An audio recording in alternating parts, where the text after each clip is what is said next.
تو سچی بات یہ کہ اسے یہ معلوم ہوتا تھا کہ یہ میں نائب رسول کو دیکھ رہا ہوں، اسی نظریے سے اسی زاویے سے اس سے ملتا تھا، اس کے چہرے پہ مسکان آنا، اس کے چہرے پہ مسکراہٹ آنا، یہ تو بہرحال مومن کی صفات میں سے ایک صفت تھی۔ لیکن بہرحال آج ہم مولوی کو دیکھتے ہیں سر سے لے کر پیر تک پسینہ آ جاتا ہے، کوئی مولوی کو محبت کی نگاہ سے نہیں دیکھتا، کوئی امام کو محبت کی نگاہ سے نہیں دیکھتا، مختصر سی تنخواہ امام کو دی جاتی ہے۔ بہرحال بزرگوں ساتھیوں، اسپین کے حالات دوبارہ سے برے ہو گئے۔ آج اسپین میں کوئی ایسی مسجد نہیں بچی ہے جہاں اللہ اور رسول اللہ کی صدائیں بلند کی جا رہی ہوں۔ کیوں ایسے دن کیوں آئے جبکہ طارق بن زیاد نے اسپین کو فتح کیا تھا؟ پھر سے اسپین کیوں غلام ہو گیا؟ اس کی سب سے بڑی وجہ کیا؟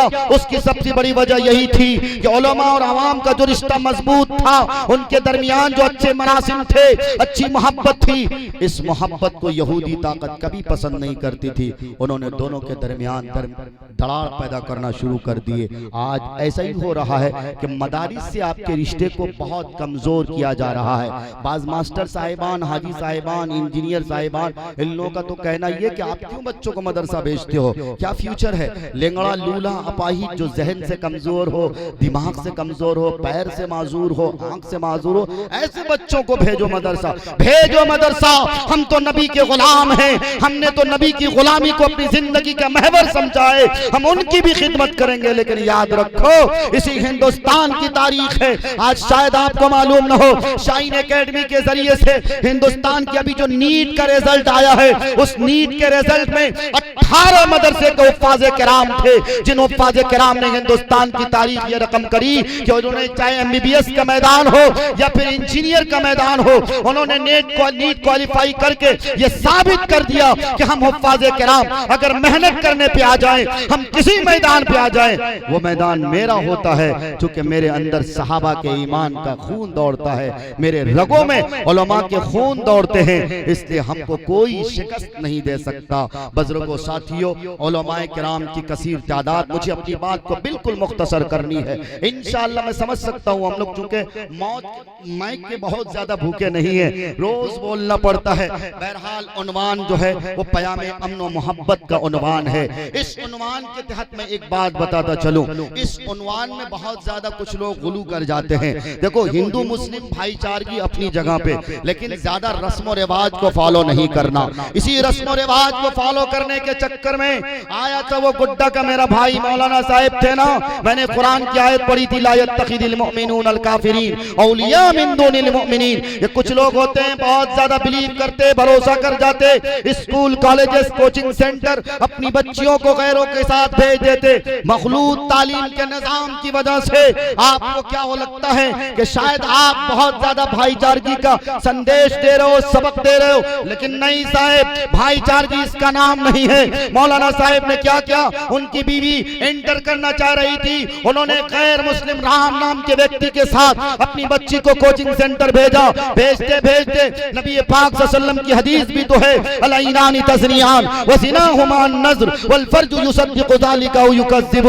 مسند احمد کی روایت ہے، جب آنکھیں سے ٹکراتی ہیں تو پھر یاد رکھو دلوں میں انگڑائیاں بھی آتی ہیں۔ جب کسی حسین کو کوئی دیکھتا ہے تو اس کی تعریف بھی کرتا ہے۔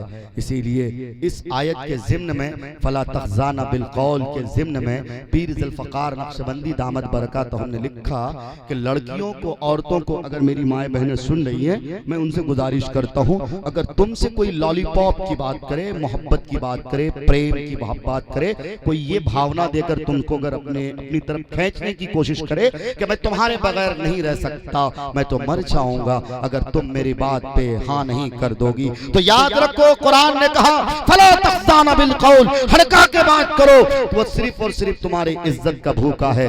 جس دن تمہاری عزت کو نیلام کرے گا، جس دن تمہارے ساتھ خواہشات پوری کر لے گا، اس کے بعد سے اس کا اور تمہارا کوئی رشتہ نہیں رہے گا۔ اس میں میری بہن بیٹیوں، میری عزت دار ماؤں بہنوں، تم سے میری گزارش ہے، جب بھی کوئی لالی پاپ دکھائے تمہیں اس بات کی فکر کرنا پڑے گی کہ میں اسلام کی مقدس شہزادی ہوں، تمہیں اس بات کی فکر کرنا پڑے گی کہ میں حضرت فاطمہ کی کنیزہ ہوں۔ میرا دامن اگر لٹ گیا، میری عزت اگر لٹ گئی، میری چادر حیا پر کسی نے اگر آنچ ڈال دیا پھر کیا ہوگا؟ میری وجہ سے اسلام کی بھی بدنامی ہو جائے گی، مسلمانوں کی بھی اہانت ہو جائے گی، میرے ماں باپ تو کبھی شرم سے سر نہیں اٹھا پائیں گے، میری بہنوں کی بھی شادیاں رک جائیں گی، میرے خاندان والوں کا رو رو کے برا حال ہو جائے گا۔ اس ضمن میں ایک بات اور بتاتا چلوں، اگر ہمارے سماج میں کوئی بچی کسی کے ساتھ بھاگ جاتی ہے، ہمارے یہاں کا ایک دستور برا ہے، ہم گارجین کو جن کی بچی بھاگ گئی ہے بہت تانا دیتے ہیں، اسے برا بھلا کہتے ہیں، ویسے ہی وہ شرمسار ہے، آپ اس کو مزید ٹارچر کرتے ہو، برا بھلا کہتے ہو، اس کی عزت کو اچھالتے ہو، اس سے وہ بندہ شرمسار ہو جاتا ہے۔ خود میرے گاؤں کی بات ہے، میرے گاؤں کی ایک لڑکی بھاگ گئی تھی، اس کو لوگوں نے بہت برا بھلا کہا، آخر میں نتیجہ کیا آیا کہ اس نے خودکشی کر لی۔ اس لیے میری گزارش ہے، اگر کسی کے یہاں ایسا ہوتا ہو ٹارچر نہ کرو، زیادہ برا بھلا نہ کہو۔ اس لیے میں آپ سے گزارش کرتا ہوں، اس چیز پہ آپ کو کڑی نظر رکھنا۔ انشاءاللہ میں اپنی بات کو ختم کر رہا ہوں۔ میں نے قیامت کی 3 علامتیں یہی بتائی تھیں کہ آپ کو ان چیزوں پہ عمل کرنا۔ نمبر 1 یہی میرے نبی نے فرمایا تھا کہ علوم دین کو اٹھا لیا جائے گا، اور دوسری علامت یہی بتائی گئی کہ نکاح جو بہت محبوب عمل ہے، بہت اچھا کام ہے،